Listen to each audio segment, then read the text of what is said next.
Welcome to the Mystic Access Podcast, where the magic is in learning.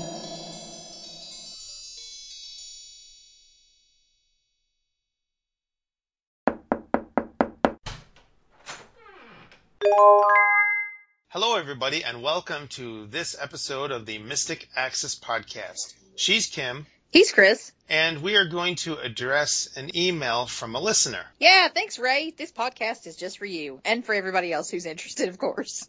And Ray wanted to know about what we did in order to podcast, what equipment we used, what we went into, what happened, how the process worked. We thought it would be a cool idea to tell you not only what goes into our podcasts, but what goes into the recording of our tutorials and trainings and the like. It's not as simple as just grabbing a recorder and recording. So to start out, as far as the recorder, the way we get the audio into the MP3 format, we use Skype and a third-party product called G-Recorder Skype. And this is just an application that sits in the system tray and can record Skype calls. That product is currently priced at $39.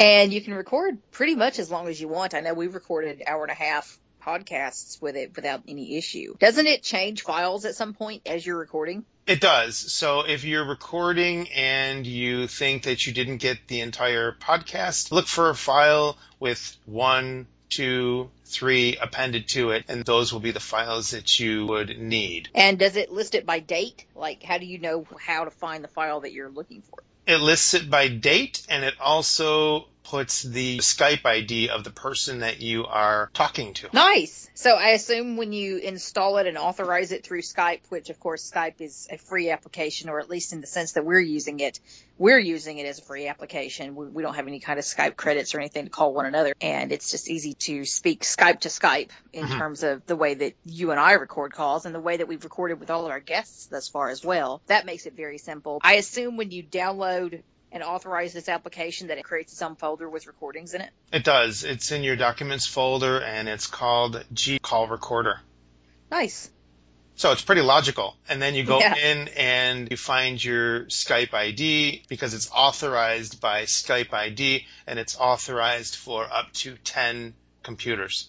Nice. Do you know if there's a limit to how many people you can speak to at once using it? I guess that's all about the Skype conferencing call, so it should be fine. It should be fine. We've done us and one other person for now. Yeah, we haven't tried more than 3 of us thus far. We don't see any reason why that can't be done. It's one of those apps, too, that you set it and forget it. Which is very nice. I don't actually have this app. Chris does all the recording from his end. He's kind of known about this app for a while, and we played with other apps, but we've come back to this one because it's reliable, it's accessible. We, of course, care about the accessibility of the app or we'd be in trouble. It works. So this is why we've stuck with it.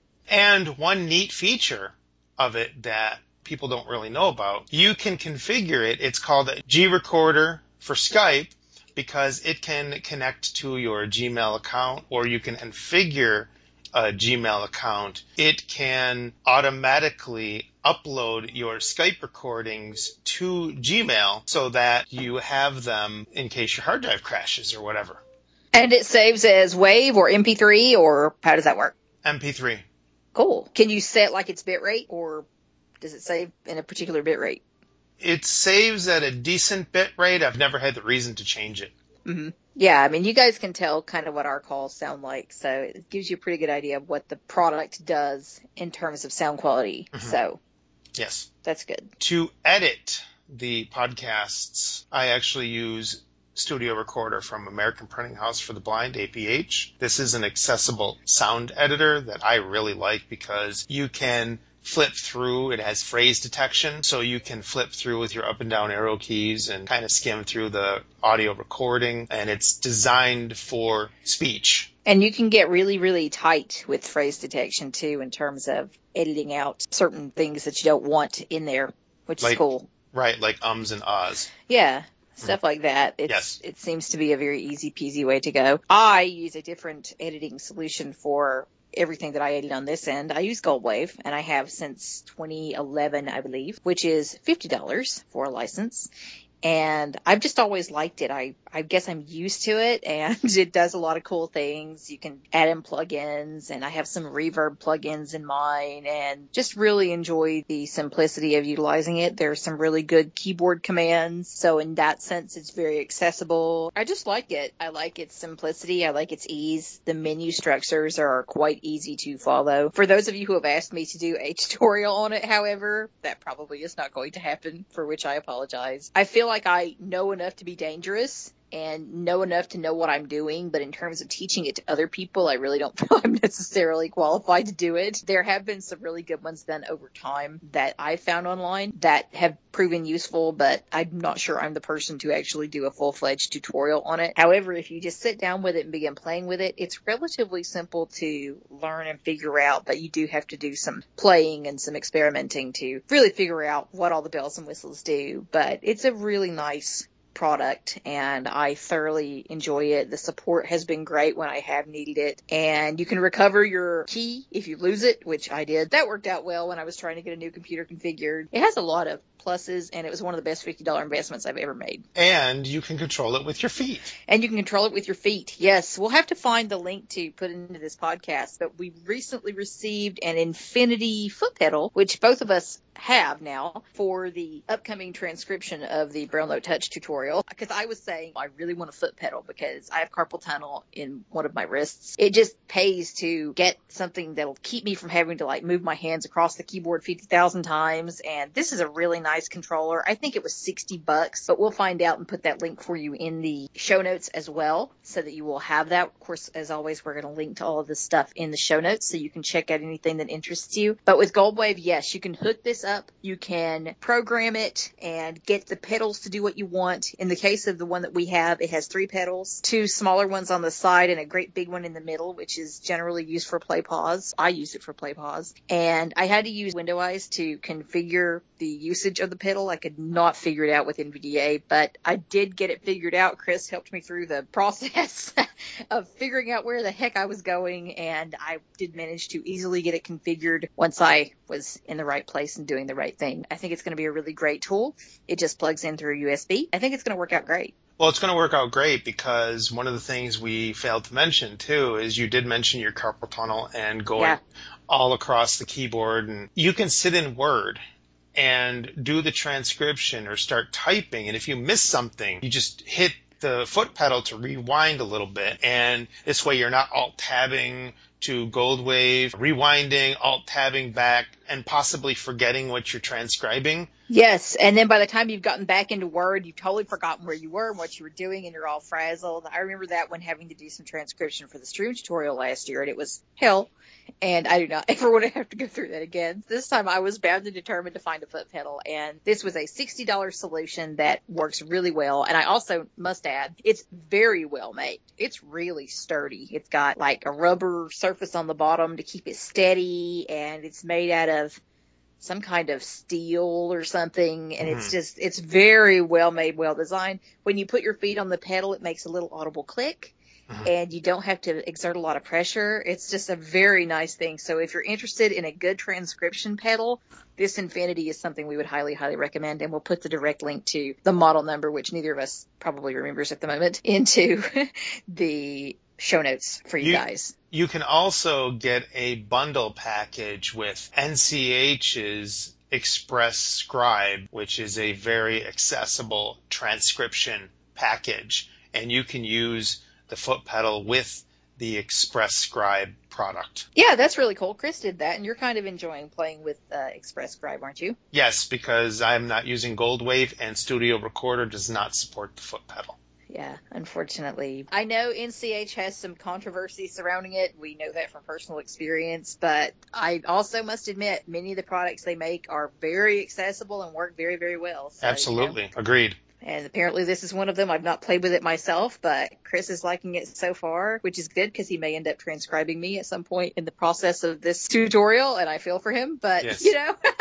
So let's move on to the microphone that we are using. We both use an Audio-Technica ATR2100 cardioid dynamic USB/XLR microphone. This is actually one that we found that JJ had recommended in a Blind Bargains I don't know if it was an article or something at some point, but we found it and have actually really, really liked it because it is a dynamic cardioid mic. It runs either through XLR or USB, and we've had really good experiences with it. One thing to note is we do not podcast with this mic. We do, however, record our tutorials with it. It has been just a really good, pleasurable experience. The best part is the price. It's just over $57. You can't get a really good mic for $57, but this mic is great. We were just shocked. We were both a little skeptical, thinking, gosh, can we get a really good mic for this price? And it's been great. It's worked out so well for us. And it's lightweight. It's easy to move around if need be. It has a little tripod stand that unfolds that you can put on your desktop or wherever you need it to be, should you so choose. It comes with USB and XLR cables, so you can plug it into your computer or your mixer in whatever way that you like. It has a really clear, rich sound, particularly for any kind of voiceover work. It's really great. We've had no complaints whatsoever in terms of using it. The only thing I had happen recently was my XLR cable went out. Other than that, we've had no issues whatsoever with the mic. We've thoroughly enjoyed it. It has a physical on-off switch, so you can easily control that. I believe it also has a volume control that works under USB, I believe. Is that right? Mm-hmm.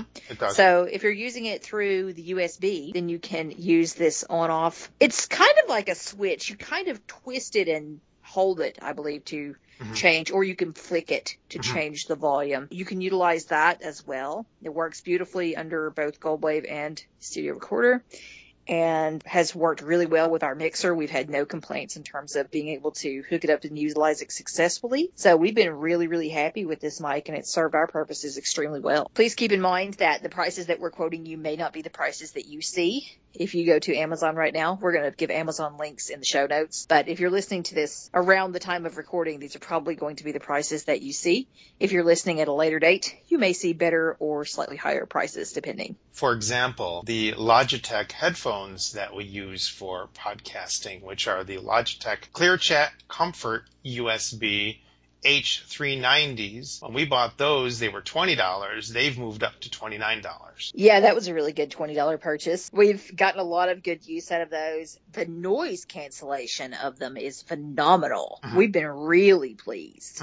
Logitech has really good stuff. We're overall very pleased with the whole brand as a whole, except for their wireless keyboards, which is another story. Sure. But in terms of these mics, we've been really pleased with them in terms of particularly the noise cancellation. But they're also really comfy. I mean, for $20, they're kind of chic. I'm really happy with them. Yep. They're very comfortable on. They have nice padded band around your head. I mean, they're real nice. And the cord that comes with them is nice and long. It is an attached cable with the USB obviously on one end. It's very long, so it's very good for accommodating you. And it has a volume. Yes, it's a volume button and a mute button. Yes. So in the very middle of the volume button, there is a circle, kind of in a hollow space. In the middle, there's a mute button right in there, and you can just press it to mute and unmute. It's a toggle.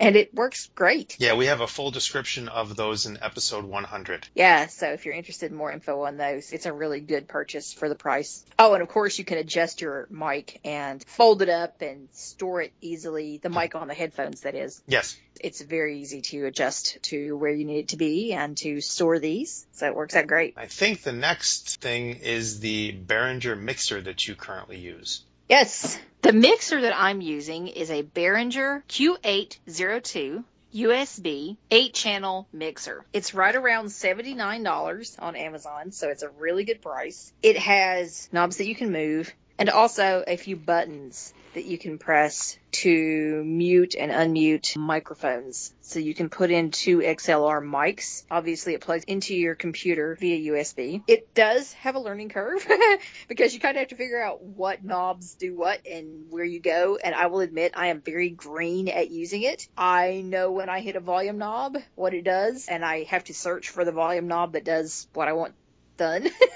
So it's not necessarily something that I could sit down and explain to you how to utilize it, although it does have panning knobs, which can be cool. You can find those. I think they're on this, like the second row of knobs. There are probably 20 or more knobs on the mixer. But it's very well made. It's very sturdy. It's not particularly heavy, but it's heavy enough. You don't want to drop it on your toe necessarily. It's just a really nice product, and it does what I need it to do, which is great. I can easily plug something into it and get a really nice mix. I do have to kind of search for where I need to plug something into it, so it's not an intuitive thing for me. It probably would be if I was able to sit down with the manual and know, okay, this goes here, but I am not an audiophile in terms of editing and mixing. So I'm not someone who necessarily knows, okay, this will do this. I know what panning is. I mean, I know some of the technical jargon and how to do certain things, but in terms of this mixer, I don't necessarily know what is where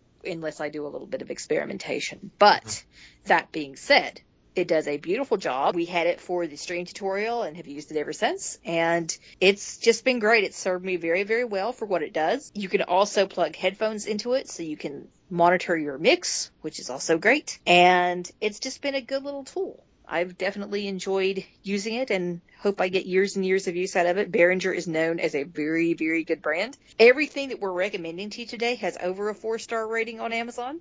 So that gives you some idea as well. This mixer does what I need it to do, which is the most important thing for me. Of all the devices that we're talking about, this is the one with which I could help you least. It does a really nice job if you're willing to sit down and take a couple hours to figure out what the heck you're doing. And you have to make sure that when you're mixing, say, something like a stream or a Braille note or even the computer, you want to mix the audio back in. You want to make sure that you get the volume right on the mix of that other device as well, so that you're not quieter than the computer and all that good stuff. And you want to make sure, too, that you don't move it. Don't move it, and don't sit a cable on top of it, because it could make a buzzing sound and cause you to have to re-record hours of work. Take it from personal experience. Don't Exactly. do it. There's a lot that goes into mixing, and you really have to make sure, number one, that you've got your particular recording equipment hooked up to it correctly.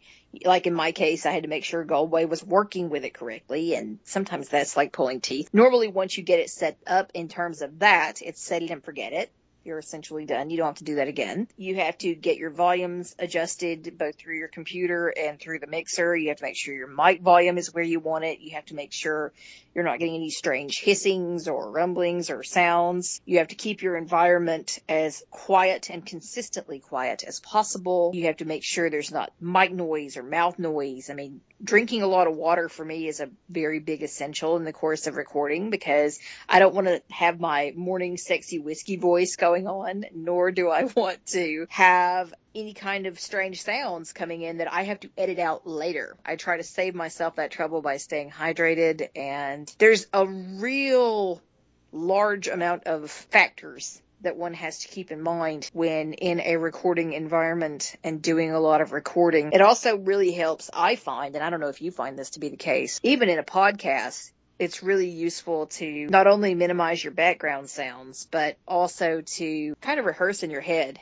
You know, what am I going to say? How am I going to say it? Where does this need to go? It's really like building a tower or playing a game of cards. I mean, you have to think a lot ahead in advance, or you're not going to do it right the first or second or even third time. You're correct. The more ums and uhs that you put into the podcast are more that you would have to take out if you want to. And especially given that in these tutorials and even the podcasts, if you need to be clear in terms of an explanation, that takes a lot of work in advance. You kind of have to know, this is what I'm going to say, this is how I'm going to say it, this is how I need to clarify X, to make it very understandable for people who are going to oftentimes be doing it based on the instructions that you give. So I think as a podcaster and someone who creates audio of any kind, I feel that I have a responsibility to try to make it as, not only as professional, but as logical and as structured as I can in terms of an explanation, so that people can then move from point A to point B successfully in a process and do that successfully. Because you don't know, sorry for interrupting. Go ahead. but you don't know the way that the person who's listening to that audio comprehends what you're saying. So you have to make it as clear and concise as possible. Nor do you know their level of expertise. Right. So you have to put in stuff that might be obvious to you, but may not be obvious to Joe Schmo, the listener, so that they can then successfully operate or complete a task. So that's very important as well. Yes. At the same time, I always try to make everything friendly and fun, because I don't want people to be intimidated when listening, thinking, oh my God, this is going to take me 5 hours and I don't know what I'm doing, and what's going to happen, and am I going to screw it up, and blah. So I think there's also a piece in there, for me at least, when I create something, I really want people to feel like you have a friendly guide who can help you along your way and make this process both informative but also enjoyable for you. You want someone friendly to listen to. You don't want it to be boring. You don't want it to be staid. You don't want it to be something that you're sitting there falling asleep while you're attempting to listen and follow along to create or complete something.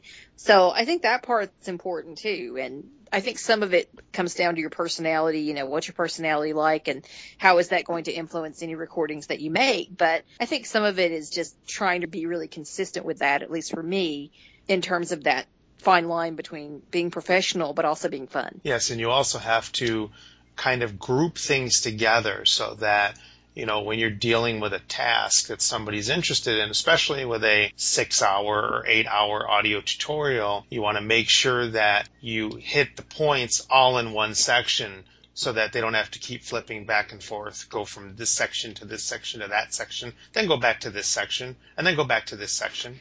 That's why for me, outlining is crucial.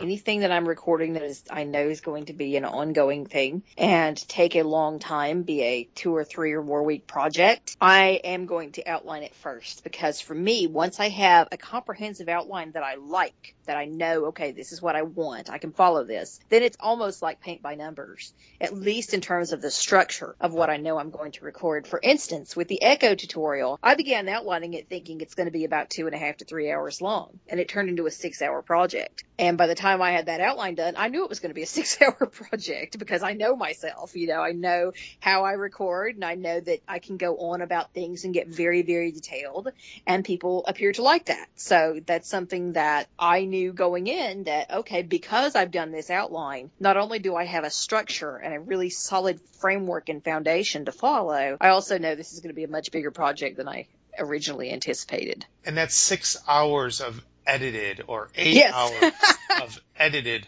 audio. And edited is the key word there. Talk to them a bit about the editing process. When you edit a product, say you edit an hour podcast or a half-hour podcast, you could spend 3 hours on editing a half-hour podcast to get the clicks and buzzes and mouth noises and the ums and the uhs and this and that and the other thing, and even tighten up some of the areas that need to be tightened up a little bit, because you don't want to sit there with,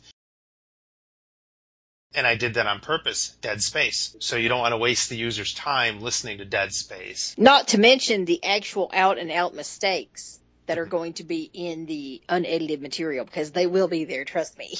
Yes, they will be. So if you think about a 6-hour tutorial, that could take 25, 30 hours to edit. Oh yeah, easily. And then you have to go back and put in inserts because you totally forgot something. So those have to be dropped in relatively seamless so that nobody knows. You have to get your volumes consistent both within and between sections, because you don't want something blasting at you in one section and then being mega soft in another. Mm-hmm. So there is a lot that goes into an editing process. The editing is by far the most tedious part of the job. Mm-hmm. For the most part. The recording can be difficult, but the editing is tedious. The editing is like, oh no, please. Sometimes you'll get lucky and you'll get a section or a piece or a podcast that needs very little editing, but that is rare. Mm-hmm. So the editing is very important. And that's not to mention if you're going to mix something in like music or sound effects or something with a voiceover and having to do those type of things, because that's a whole other thing. And then you have to work out volume balances. Does what sounds good with this particular voiceover? You can spend an hour creating a podcast, but it might not come out for 10 or 12 hours after that because the person is editing and mixing. Some of these little sound effects too, you want to make sure that the sound effects don't drown out the person's voice who's trying to say something. Yes, that's very important as well. Also, whenever possible, if there's more than one person speaking, you have to try and make sure that there's at least some level of balance between their voices. Sometimes you can't do anything about it, but as often as you can, you need to try and have some consistency there in terms of their volume levels. Are they consistent with one another? So that's another piece. Another thing to mention quickly about sounds and music. You have to make sure that the sounds and music that you use are usable. In other words, are they royalty free? Right. Do you have permission to use them? You probably will have to pay for access to most royalty-free sounds and music that you get. There are lots of sounds. There's Audio Jungle, which I personally love, but you're going to be paying $17, $18 or more for 30 seconds of music from a particular composer. One of the reasons I like that site so much is because composers submit their own work. You know that you're giving a large amount of the money that you pay back to the composer, which I really like. I'm a musician, so I appreciate that. There are people. There's Kevin MacLeod, who does a great deal of royalty-free music that you can actually use for free, but you cannot use it in commercial products. If it's a free something, like a podcast, for instance, you can use his stuff. Oftentimes, though, unless you get a license for his music, you cannot use it in commercial projects. So anything that anyone has to pay for, you can't use some of these free things. You were just mentioning someone who has royalty-free sounds that you can get for free. Yes, Andre Louis. But again, I don't know if his terms say that you can use them in commercial projects or not. So you would have to make sure that you abide by the licensing terms of the audio that you're putting into the podcast. Yeah, it pays to read your terms. You know, if it says, okay, you can spend $99 and you can get this and you can use it in whatever kind of project you like, or as many times as you like, or what have you, or you can't, it's very important to read those terms. And listen, it's all about respect, because these people put a lot of time into the creation of their music or their sound effects or what have you. And it's just a fair exchange, really, in order to respect their terms, respect their time, and respect the really nice work that they've created, so that they'll create more of it. Because if you use it in ways that they don't intend you to use it, they're going to stop making it, and then we all lose. We have a couple of other things. We're just going to put the links and the titles in for you. We have a cable that we use for the mixer, and we won't mention that. It's by Hosa, H-O-S-A. And we also have a filter, a pop filter for our mics. Highly recommend you invest in some pop filters for your mics so that your P's do not blast all over the universe. Yes. And we use one by OnStage, which we really like. And they're relatively cheap. You can go ahead and invest in one of those before you begin your recording project. It's worth it. So we'll put the link into that as well. Another thing I want to mention really quickly is if you're on a budget and you want to get something that's low budget but also does a really nice job, you may want to consider, this is a Samsung Q2U, that's Q number 2, letter U, handheld dynamic USB mic with headphones and accessories. This is a cardioid microphone that also includes the ability to utilize it via USB or via XLR.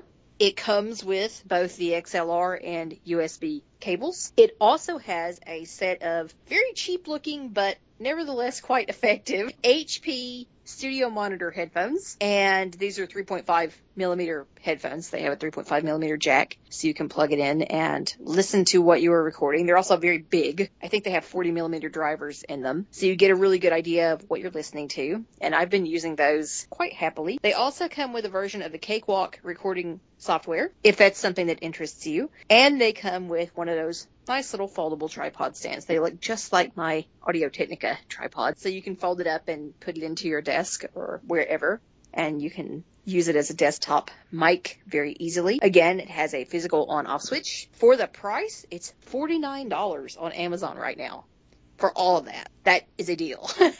So if you're just interested in experimenting and trying to figure out if this is something that interests you, spend the $50 Get that little Samsung. You've got the monitoring headphones. You can use it via USB or XLR. It's slightly cheaper than the Audio-Technica. I don't think it's quite as good as the Audio-Technica, but you do get the headphones with it. For the price, and if it's just something you want to check out, I would suggest getting that.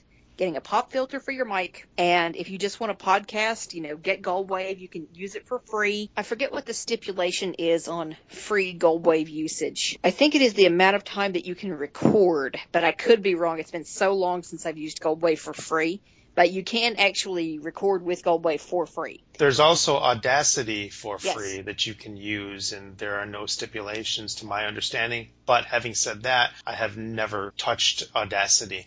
I have, but it's been years, and I ended up switching to GoldWave and liking it much better. But again, that was years ago. That was 2011 when Sure. I really began doing a lot of this stuff. So I can't give you any personal critiques or praises of Audacity from personal experience. But yes, it is available. It is something you can utilize. There's also other stuff you can use for your iPods, iPads, iPhones. Mhm. I'm sure there's accessible editing stuff on Droid as well in terms of editing applications, but I obviously don't know what they are because I don't edit that way. I still edit via my PC. Really, if it's something that you're interested in, there are options out there, and they're relatively good quality options that you can get started with very cheaply. We built our whole studios between us for like $500. Exactly. And they sound pretty darn good if I do say so myself. Overall, we're pretty impressed with what we were able to set up on a shoestring a year ago, and we're still using most of it. It works very, very well. We did have some experimentation that we had to do in terms of cables and things like that. Really, once we got it set up, it's kind of a set it and forget it. Occasionally, you're going to replace a cable, as I did with my XLR cable for my mic. Generally speaking, once you set it up, you're pretty good to go. And you can make some very, very nice sounding material. We can also put it in the show notes. I've never used it, but Behringer does have a podcasting solution that includes the microphones, the mixer, the headphones, and all that other stuff. Oh, wow. Did not know that. Yes, they do. I've considered grabbing one, but just never did because this is suiting my needs, so why reinvent the wheel? But it is out there, so you can get all that stuff. And you may not need a mixer for your podcasts. You might just need the microphone connected to USB and go. For what we do, we need the mixing capabilities to be able to mix in other devices. Yeah, because we're teaching other devices that have audio included, like the Brillo Touch and the Stream and the Echo, things like that. Mm-hmm. Although the mixer was not very helpful in terms of the Echo. But No, that's it's another not. story. Yes. But it worked out. It served its purpose okay. And it was very helpful in terms, though, if you're doing an application that requires you to utilize the computer, you can hook your mixer into your computer and mix your computer's audio in. Mhm. And that sounds great. Yes. So that's something else to keep in mind.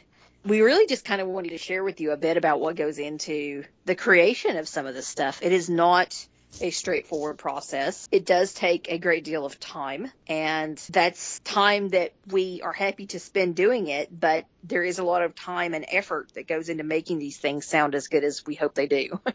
We also just wanted to say, too, just as a full disclaimer, this is the way that we do it. Yes. There are other ways that other people do it, and we're just doing what's working for us. Yeah, and what we feel comfortable doing that also gives you what we hope is a really high quality product. Mm-hmm. That's important to us. It may not be as important to some other people. People are going to do things their own way, and that's great. So experimentation is encouraged. Absolutely, yes. So I just wanted to say that. Yes. And as we move on to our next topic, which is the 24-hour birthday sale that's going on tomorrow.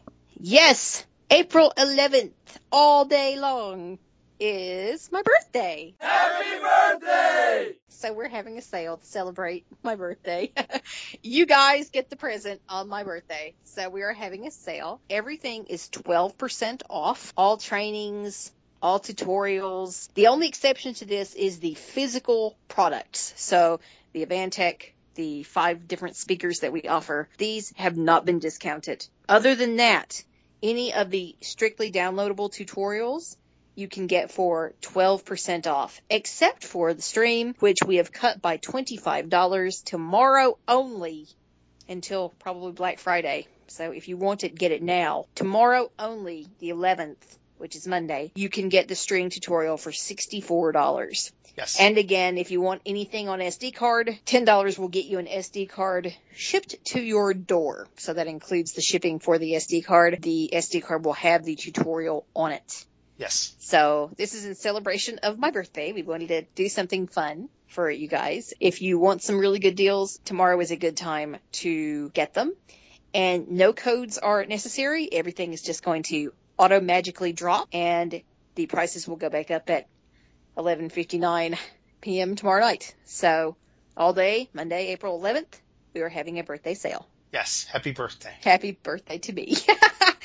So that being said, please stay tuned. We have some really exciting things coming up that we will be excited to share with you. And of course, as always, a few quick announcements to end us. If you want to reach us, you may call our main number at 716-543-3323.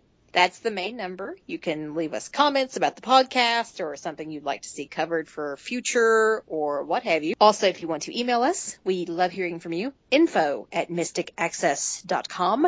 We'll get you in touch with both of us. Also, do not forget about our news list. That will get you special deals and goodies on occasion. And you may join that on mysticaccess.com. There is a link, and we will also include that link in the show notes so that you can subscribe. But it's MA-News-subscribe at mysticaccess.com. MA-News-subscribe at mysticaccess.com. We'll get you signed up for our list, and we give special goodies and discounts and things strictly for list members if that's something that interests you. We also give product updates and kind of let you know what's going on with us. And it's not a high traffic list. Once every week or two, we'll send you a note, but it's not going to take up a lot of room in your inbox, but it is something that you may want to consider joining if you want some extra goodies.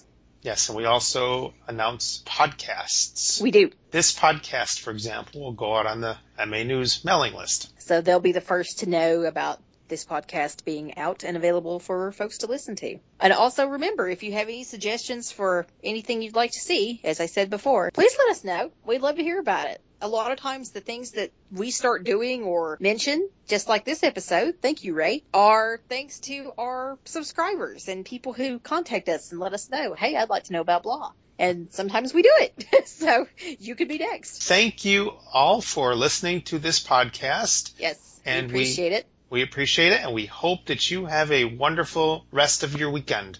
Absolutely. Have a great one, guys. Thanks so much for your support. Bye. Bye.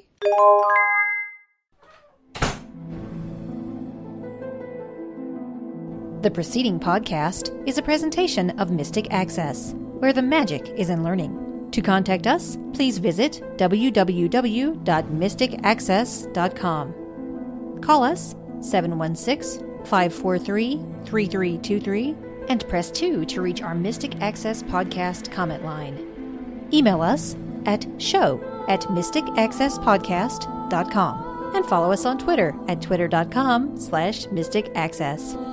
Would you like to spread the word about our podcasts? Please tell your friends and colleagues to visit us at www.mysticaccesspodcast.com. If you enjoy what you hear on our podcasts, feel free to leave us an iTunes rating and review. We certainly appreciate those. Also, you may feel free to use our podcasts in your own RSS feed. Just be sure that all of our contact information is left intact. Thanks for spreading the word, and thanks for listening. We hope that you have enjoyed this episode.